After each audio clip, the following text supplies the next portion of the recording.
Welcome. So good to be with you for another week. For those that are new, I'm Tim Fortescue, an IFS trained practitioner. This model has been transformative for me and so grateful to share it with others. You can find out more about me on my website and sign up for 25 free IFS guided meditations if you haven't already at exploreifs.com. Feel free to engage in chat and put your questions. And if you're watching a recording, know that your questions and feedback are welcome there too. And today is going to be a little bit different. Before I begin, just want to say this clearly. What you hear here isn't a typical IFS meditation or teaching, but it's just real time reflection. Good morning, or good afternoon, good evening, wherever you are, Griff Gold, but glad that you're here and welcome. But it's just a real time reflection of the grief, complexity, and how we stay human when the world can sometimes feel impossible. A lot going on, particularly here in the US where I am, and want to realize that people around the world listen to this, but hopefully inviting you into my world a little bit and just notice parts that come up, even as things are still unfolding. I don't have all the answers, but I do have presence, and that's what I'm hoping to share today. And yeah, and just staying silent didn't feel right. And so, pretty sure I'm being self led in this. There's a little hesitation, but it felt right to have the courage to move forward. And there's a lot of self in that. And so, the last month, and even the beginning of this year, has felt like a wound that keeps reopening. In Minneapolis, Renee Nicole Good was killed during a federal immigration enforcement operation. Welcome, Deborah. Glad that you're here. Uh, a mother, a neighbor, a human being. I'm hoping this episode can give you a little more insight to who this guy is you've been tuning into each week, to an insight to my parts as you reflect. But a neighbor, a human being, Renee Nicole Good. And then just days later, or about a week later, Alex Jeffrey Preddy, a 37-year-old ICU nurse, someone who cared for veterans, someone known for his quiet compassion, was also shot and killed by federal agents. Two names, two lives, two families, same city, close together. And I just want to say their names slowly because I don't want them flattened into arguments or headlines. Renee Nicole Good, Alex Jeffrey Preddy. These are not abstractions. They are not symbols. They're people. And just notice your parts that come up as we pause, as I go through this. And while those tragedies were unfolding, other stories continued alongside them, stories that haven't received the same attention, but carry just as much weight. I have friends from Iran, people who fled a theocratic regime where religious conversion can mean imprisonment, torture, death. People who came here seeking asylum, believing this country might be a place where faith and conscience wouldn't cost them their lives. Some of them are Christians, some are other religious minorities, and all of them carry fear in their bodies. Recently, some asylum seekers, including Iranian Christians, have been detained or deported, sent back to places where their lives may be in real danger. And so this isn't policy to me. It's not theory. It's people I know, stories I've heard face to face, fear I felt sitting across from someone wondering if they'll survive being sent back. So when we talk about ICE, enforcement, borders, and safety, I can't do it abstractly. These are bodies attached to these decisions. And as all of this unfolded, the noise grew louder, still grows. Statements, counter statements, certainty hardening on every side. At one point, a Trump appointed federal prosecutor posted online suggesting that people who approach law enforcement while armed should expect to be shot. And the NRA publicly pushed back, calling that framing dangerous, arguing that lawful gun ownership should not make someone presumptively expendable, and urging restraint until investigations are complete. And I want to tell you what happened and still happens inside me, particularly when I read that. When I notice new statements, before I have thoughts, I generally have sensation, tightness in my chest, heat in my body, a sinking feeling in my gut. Then the parts arrive, a part of me that feels rage, a part that wants certainty now, a part that wanted clear villains and clean answers, a part that wanted to speak loudly, a that wanted to shut down completely. That's kind of my dilemma right now. And we're moving forward. Then another protector shows up. Maybe you notice some of these. A part that wanted to dismiss the NRA and that response instantly. A part that said, of course, they'd say that. A part that wanted to collapse everything into a familiar narrative. And I had to slow myself down because that reaction, that reflex, protector. And here's something about me that matters here. I carry a hillbilly elegy kind of story in my bones, not as an idea, as lived experience.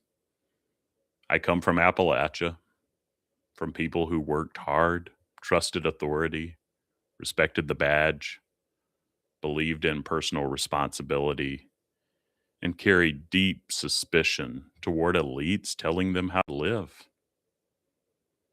A world where guns weren't abstractions, where faith mattered, where loyalty was survival, where chaos was feared because it was familiar.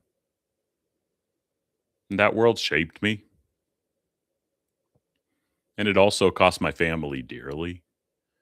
My parents died young, not because they didn't love me, but because hard lives, economic strain, stress, limited access to care take a toll over time. And that loss shaped me too. And then, yeah, thank you, Deborah. Yeah. And then later in graduate school, something unexpected happened. I was taken in emotionally, relationally by an African American pastor and his wife in Oakland. They be still connected with them. They fed me, they taught me, they corrected me, they loved me. And they did not let me romanticize my story or weaponize theirs. They helped me see the United States from another angle, one shaped by race, history, policing, faith, endurance, and grief that didn't look like mine, but was just as real. That mattered. It still does. And some would say I've become pretty progressive now. They're probably right. Not because I rejected where I came from, but because life widened me. I've lived long enough and close enough to see how systems land differently depending on who you are. I've walked alongside refugees. I've listened to stories of persecution. I've seen how power touches bodies. So when moments like this happen, when in fear, when rhetoric hardens, when people die, I don't experience it from one side. I feel it from many. There's a part of me that understands the fear officers carry, the danger of escalation, the reality of split second decisions. There's a part of me shaped by Black elders who taught me to be cautious about power and slow to trust institutions with unchecked force. There's a part of me that carries Appalachian grief and loyalty. There's a part of me that refuses to accept a world where certain deaths are explained away before they're even grieved. And sometimes these parts argue, and sometimes this is the gift of the work I do. They sit next to each other, all true. So, this is where internal family systems has changed me because I no longer ask which side is right. I ask, what is each part trying to protect me from? The angry part is protecting me from helplessness. The certainty seeking part is protecting me from fear. The dismissive part is protecting me from vulnerability. The shutdown part is protecting me from heartbreak. None of these parts are bad. But when they take over, something vital disappears. I lose curiosity. I lose compassion. I lose clarity. I lose a shared humanity. We all do. And the world right now does not need more reactivity, it needs steadiness. I'll add just a few more layers of honesty. I'm not holding this from a distance. I have connections with people in Minneapolis, including folks connected to the church a week or so ago whose worship service was interrupted by protesters.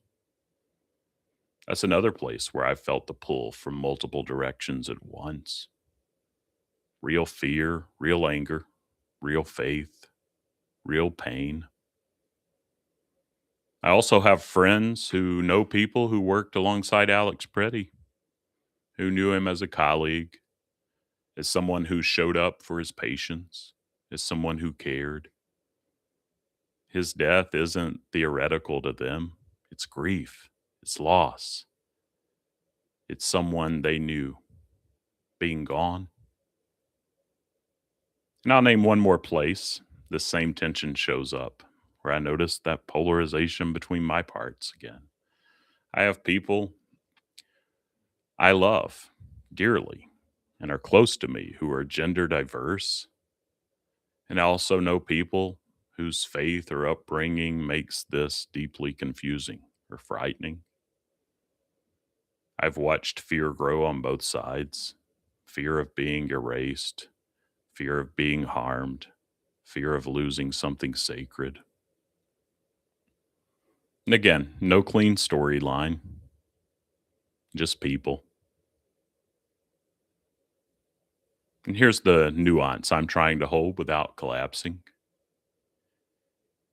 It is possible to believe law enforcement work is dangerous and that officers deserve safety and support. It's also possible at the same time to insist that when the state uses lethal force, transparency and accountability are non negotiable. It's possible to care deep about lawful gun ownership and recoil at the idea of being armed.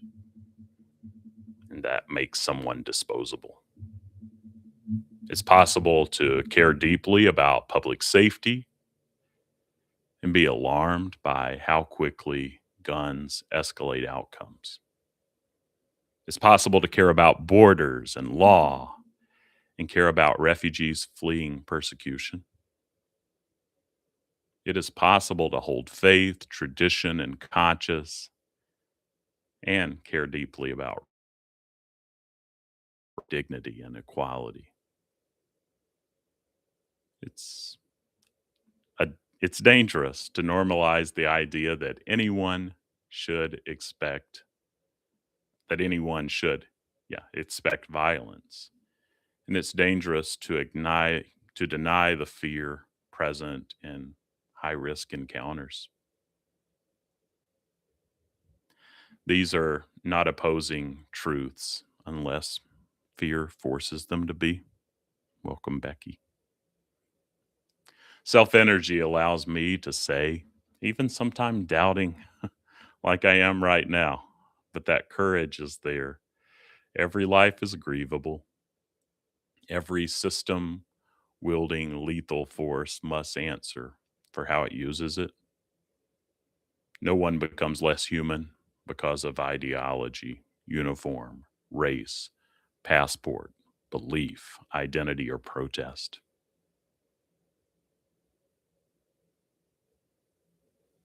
Just notice there for a bit, and I'll begin to wrap up. So, I want to make this practical again. When the news hits and I feel myself flooding, when I read about Renee and Alex and deportations and protests and statements, I pause, not always perfectly, but I try to eventually pause, notice my body, name the parts. There's a part of me that's furious. There's a part of me that's scared. There's a part of me that wants certainty. There's a part of me that shut down. I don't argue with them. I don't shame them. I let them know I see them. Then I try to take one real deep breath.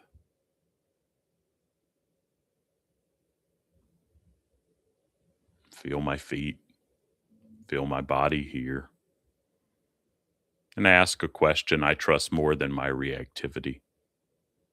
From the deepest, wisest place in me, what does this moment actually need? Sometimes the answer is action. Sometimes it's listening. Sometimes it's grief without resolution. Right now, it's this: say the names, tell the human stories, refuse easy narratives, stay human.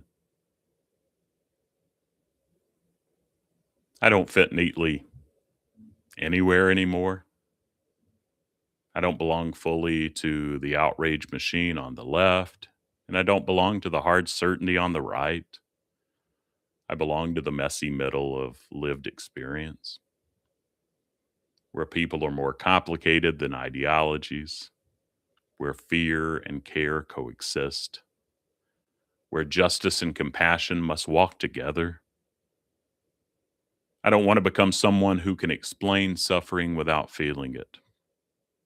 I don't want to become someone who feels so much that I stop thinking. I want to stay awake. I want to stay honest. I want to stay human.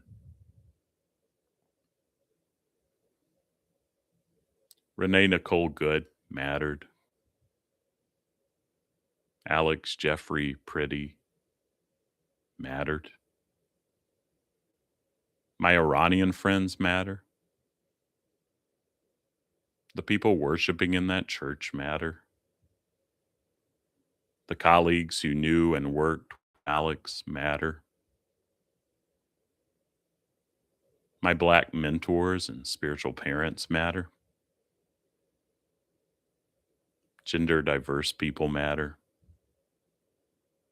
People who are afraid matter. And how we respond inside ourselves first matters more than we know. Not louder, steadier, not more certain, more present, maybe embracing mystery a little more. So I'm practicing this right alongside of you, not from a mountaintop, not with clean answers, but from inside the work. So thanks for being here. And I'll pause for a bit if you have questions or comments. And let's just pause one more time for a couple breaths together. Notice those parts that may be surfacing for you.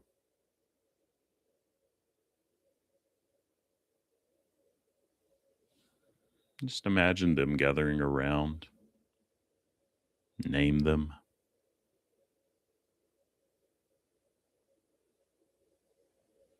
And let them know they're not alone. Yeah, thanks so much. Thank you again, Deborah. And yeah, Becky, glad that you're here. Griff Gold. You can always reach out to me if you have questions too outside of this by sending me an email to tim@faithfullygrowing.com. But yeah, grateful for the community that we're developing here. And thanks again for your courage and showing up and listening.